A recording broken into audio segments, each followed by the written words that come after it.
el misterio, el misterio, el misterio, el misterio. El misterio es la palabra que más se repite, el misterio. Entonces vamos a tratar de descubrir hoy a qué se refiere el misterio. Entonces dice a partir del versículo 3, allá en Efesios 3, está hablando el apóstol Pablo. Y él dice que por revelación me fue declarado el misterio, como antes lo he escrito brevemente, leyendo lo cual podéis entender cuál sea mi conocimiento en el misterio de Cristo. Y otra vez lo repetimos. 3, que por revelación le fue declarado que el misterio que le había escrito. Y el 4, leyendo que podéis entender cuál sea el conocimiento en el misterio. Allá hay ese misterio. Entonces en el 5 ya dice, misterio que en otras generaciones, no se dio a conocer a los hijos de los hombres. Quiere decir Pablo aquí que en las generaciones anteriores a él no se les había dado a conocer ese misterio.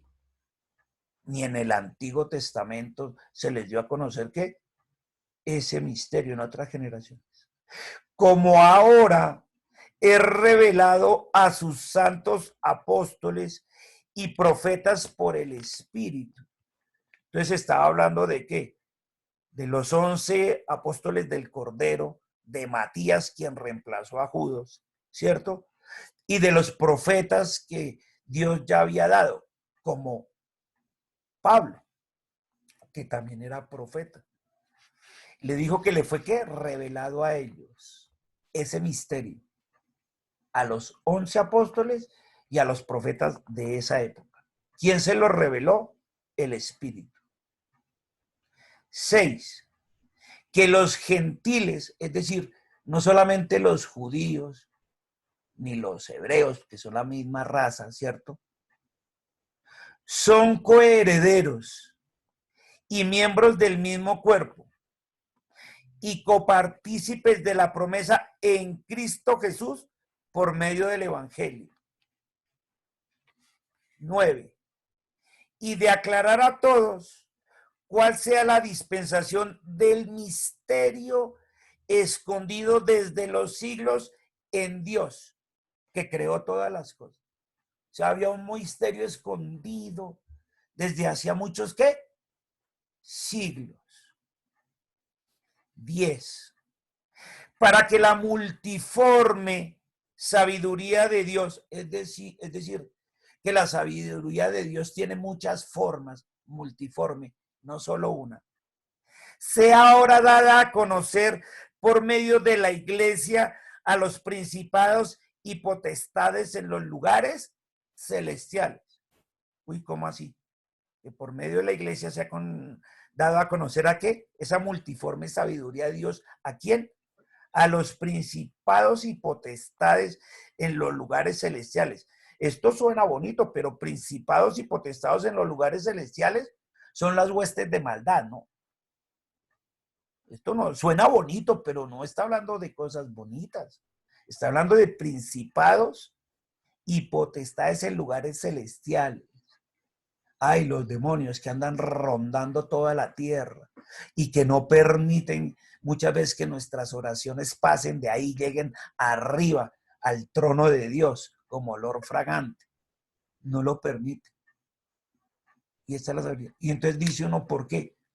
Por no tener claro el misterio.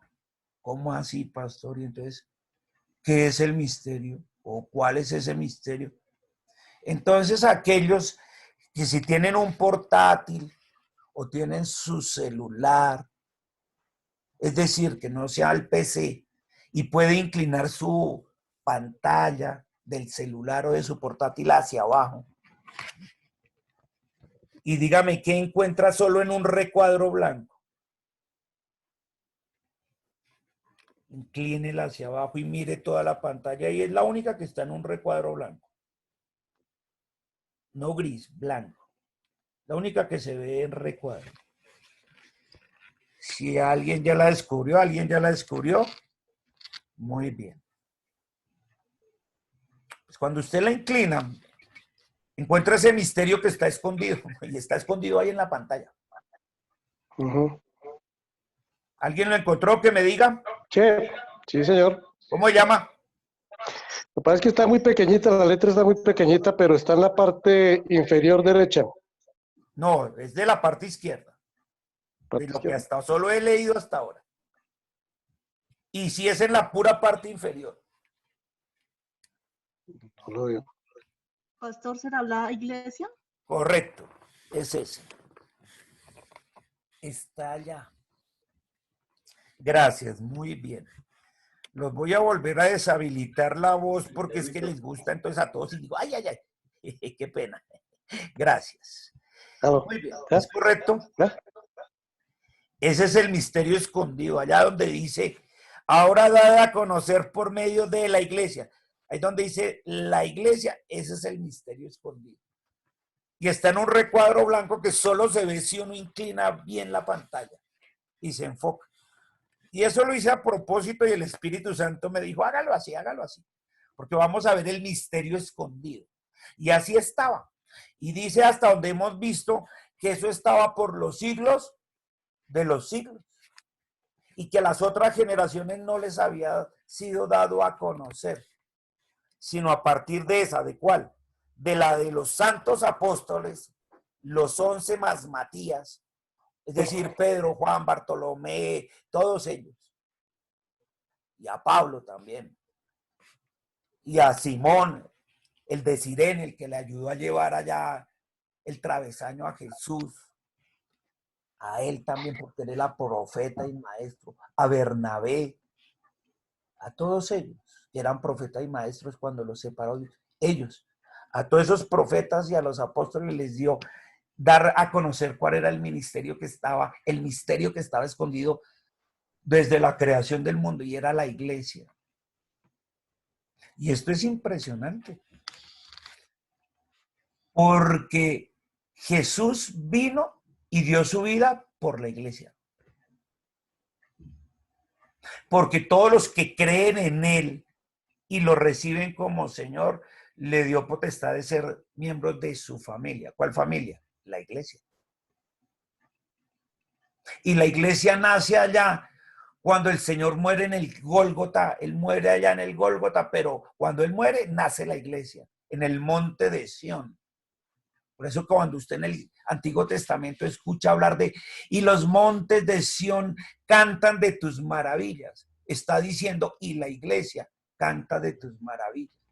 Cada vez que usted encuentra en el Antiguo Testamento monte de Sión, se refiere a la iglesia, pero era el misterio que estaba allá escondido y nadie lo descubría, solo hasta que llegaron, ¿qué?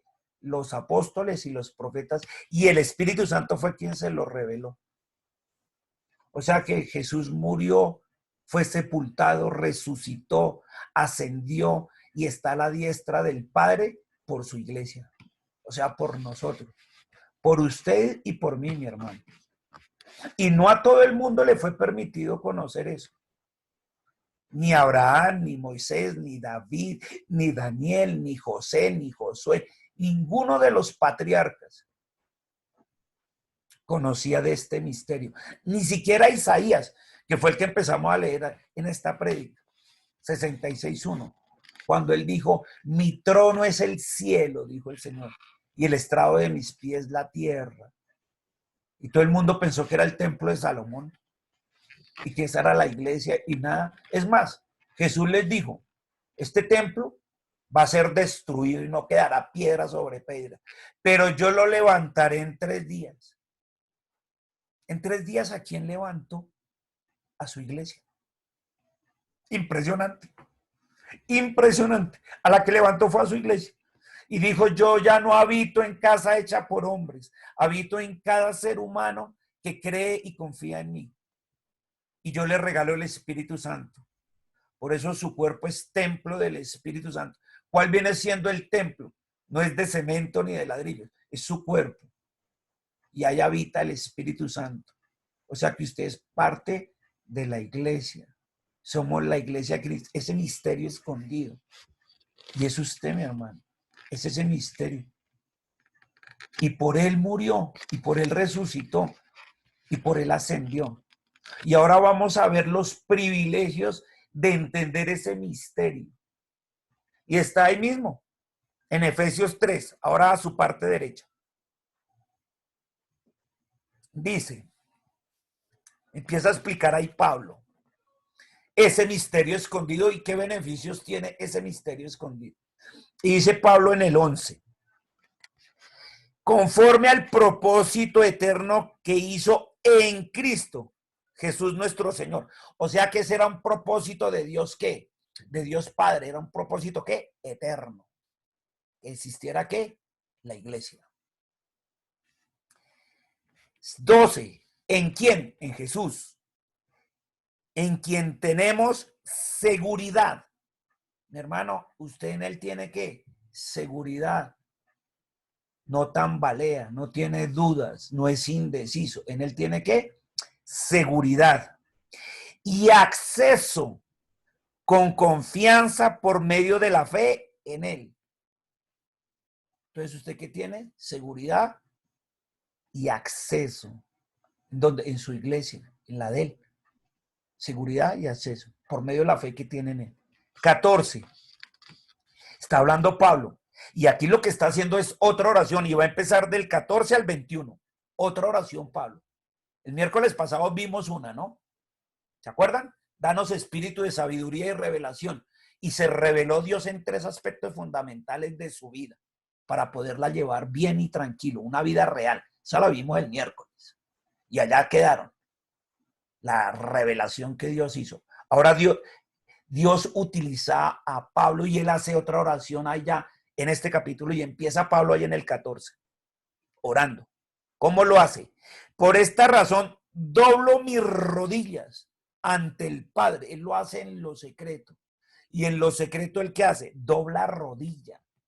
Mire lo que está haciendo, dobla rodilla. No es sentado, metido entre la cama, acostado con la almohada. No, no, no. Él dobla, ¿qué? Mis rodillas ante el Padre de nuestro Señor Jesucristo. 15. De quien toma nombre toda la familia en los cielos y en la tierra. Ese nombre de toda la familia en los cielos y la tierra, ¿cómo se llama? La iglesia. La iglesia, en ese nombre. Toda la familia en los cielos y en la tierra. Los que ya han muerto creyendo en Jesús, que han habido muchos. Por ejemplo, Anita, la mamá de Blanquita, ya va para 2 años. Ella murió, está en los cielos, allá, y forma parte también de esa iglesia. Y de los que estamos aquí nosotros en la tierra. Y mire lo que ora Pablo. Primero habla del Padre, como debe hacerse. Primero al Padre nuestro, santificado sea su nombre, hágase tu voluntad en los cielos de la tierra. Eso es lo que él ha hecho. Y después, y danos el pan de cada día, ahora él viene a pedir. 16. Pablo va a empezar a pedir. Primero exalta a Dios, su propósito que fue la iglesia, y ahora sí va a pedir. Y dice, y no pide para él, fíjate, dice, para que os dé, ¿a quién? A la iglesia. O sea, a usted que está allá, mi hermano, le está diciendo, ya hubo alguien que oró por la iglesia y esto es efectivo. Para usted que está allá, para que Dios le dé, conforme a las riquezas de su gloria, el ser fortalecidos con el espíritu en el nombre interior. O sea, su espíritu que está allá. Para que le dé, ¿qué? Primero, fortaleza. Entonces, Dios a través de Pablo está usándolo y le dice, Señor, yo te pido por mi hermana, por mi hermano, por la jovencita que está allá, por el joven que está allá. Dios, dale primero a tu iglesia, a ellos, fortaleza. Necesitan fortaleza. Dale de tus fuerzas, Dios, de las tuyas, Señor Jesucristo, porque ellos solo lo podrán hacer en tus fuerzas, Señor Jesús, en las de ellos no. En las tuyas, dale de tus fuerzas a tu iglesia. Dale de tus fuerzas, Señor. Dale de tus fuerzas, Señor. Segundo, 17. Para que habite Cristo por la fe en vuestros corazones. Segundo, Señor. Permíteles que tú habites, Señor Jesucristo, en su corazón. que no habiten sus emociones, ni sus pensamientos, ni sus sentimientos, ni sus dudas. No, que habites tú, Señor. Te pido, segunda cosa, que seas tú el que habites en su corazón. Señor, habita en el corazón de mi hermana, de mi hermano que está allá. Sé tú habitando en ellos. Por favor, Dios, habita en ellos. Porque es necesario ¿para qué?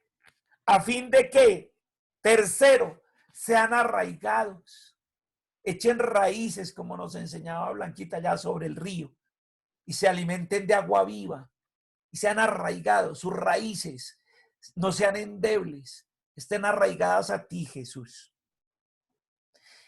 Cuarto, para que esos simientes su amor sean cimentados, ¿qué? En amor, no en preocupación, no en egoísmo, no en qué me pasará a mí, no en qué yo voy a hacer, no en qué será de mi futuro, sino cimentados en amor. Como tú, el amor todo lo da, todo lo entrega, todo lo espera, no es egoísta, no se jacta, no es orgulloso, es humilde, todo lo entrega, es sacrificado. Eso, cimentado en el amor. Quinto, para que seáis plenamente capaces de comprender con todos los santos. ¿Quiénes son todos los santos? Usted y yo, o sea, la iglesia. Para que seamos plenamente capaces. Señor, permite que mis hermanos allí sean plenamente capaces de comprender. Que ellos sean plenamente capaces de comprender lo siguiente, Dios. Que ellos sean capaces de comprender cuál es tu anchura, tu longitud, tu profundidad y tu altura. Hoy, ¿cómo así ahora se enredó nuestro Dios? Ahora me está dando esto en 4 dimensiones. Lo ancho, lo largo, lo profundo y lo alto. Tranquilo, mi hermano, ahí el 19 lo explica. Y de conocer el amor de Cristo. Entonces ustedes ven que todas las líneas se dirigen a lo mismo. La anchura, la longitud, la profundidad y la altura solo se entienden conociendo el amor de Cristo. Porque el amor lo es todo, en lo alto, en lo profundo, en lo ancho, en lo largo, en todo. Ese amor, ese, que excede ¿qué? Todo conocimiento, o sea, mis pensamientos, mi intelecto, mi lógica, mi razonamiento. No, con eso no lo puedo entender, porque ese amor excede todo eso. Para que seamos ¿qué? Llenos, para que seamos llenos de toda la plenitud de Dios. Esa es la plenitud de Dios, la llenura en el Espíritu Santo a través de ¿qué? Del amor. Del amor. Y el amor, como él lo enseñó, dijo, bueno, les voy a quitar esos 613 mandamientos de la ley de Moisés, porque no eran solo 10. Entre civiles, administrativos y eclesiásticos eran 613. Dijo, les voy a dar solo 2. Amarás al Señor tu Dios, amor, al Señor tu Dios, con toda tu mente, o sea, con todas tus fuerzas, con toda tu alma. Y amarás, segundo, amor, a tu prójimo, como te amas a ti mismo. Amor, amor, amor. Amor al Padre, amor al prójimo y amor a ti mismo. Y va en ese orden. Amor a Dios, amor al prójimo y amor a ti mismo. No lo invierta, mi hermano. No es amor a mí mismo, amor al prójimo y de últimas amor a Dios. No, ese no es el orden. El orden es amor a Dios, amor al prójimo y amor a mí mismo. Porque por no entender esa plenitud de la llenura de Dios, cimentados en el amor, es que las cosas no salen. Y no entendemos. Porque ese es el misterio, esa es la iglesia. Eso fue los cimientos que el Señor Dios nos dio. De hecho, fíjese ya las consecuencias. Entonces, 20 y 21. ¿Ya qué dice? 20. Si hemos entendido esto de la iglesia, de esa plenitud basada en el amor, entonces, ¿qué pasa? 20. Y aquel, ¿quién? Jesús. que es poderoso. ¿Qué es él? Poderoso. Para hacer todas las cosas mucho más abundantemente. Uy, no, esta es una frase, es otra. Es que él no solo hace las cosas, ni hace las cosas mucho. No, es que hace las cosas mucho más. No, no, no. No hace las cosas mucho más. Hace las cosas mucho más abundantemente. Por Dios. Muchos esperan solo ese pedazo, que haga cosas. Y él dice, hermano, yo no le voy a hacer cosas. Señor, entonces haz muchas cosas. Y él dice, no, yo no voy a hacer cosas muchas. Señor, entonces, dice, no, es que yo no hago solo cosas muchas más. Más cosas que mucho. No, no, yo hago abundantemente. Mucho más cosas. Dice, no, no, ya esto ya se pasa. Ya es que él excede. Él es un Dios de excesos. De excesos. Si uno entiende eso, hace las cosas mucho más abundantemente. ¿Sabe qué significa esa frase? Para hacer todas las cosas mucho más abundantemente. El Shaddai, el que está allá en Génesis 17, porque muchos ponen títulos así para las tiendas y sus negocios. El Shaddai. Y eso significa el Shaddai. Aquel que hace las cosas mucho más abundantemente. ¿Te acuerdan la alabanza de ahorita? El más que suficiente. Él no es solamente lo necesario, ni el suficiente. Él es mucho más que suficiente. Él es el abundante. Impresionante, Dios. Él hace todo eso, cosas mucho más abundantes de lo que le pedimos. O sea, de lo que usted le está pidiendo, Él no va a hacer algo más, ni mucho más, sino mucho más que abundante.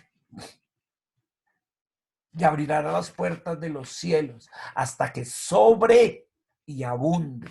Malaquías 3:10. Abre allá para que sobre y abunde. Si usted ha entendido todo esto, cómo empezó la oración y todo, ¿no?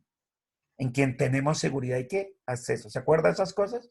Esos 5 puntos. Primero, dele fuerzas.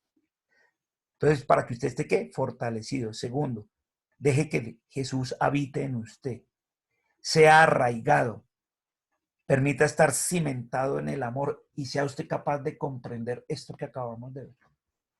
Si usted es eso, que es la iglesia, ¿entiende eso? Usted va a recibir cosas mucho más que abundantemente.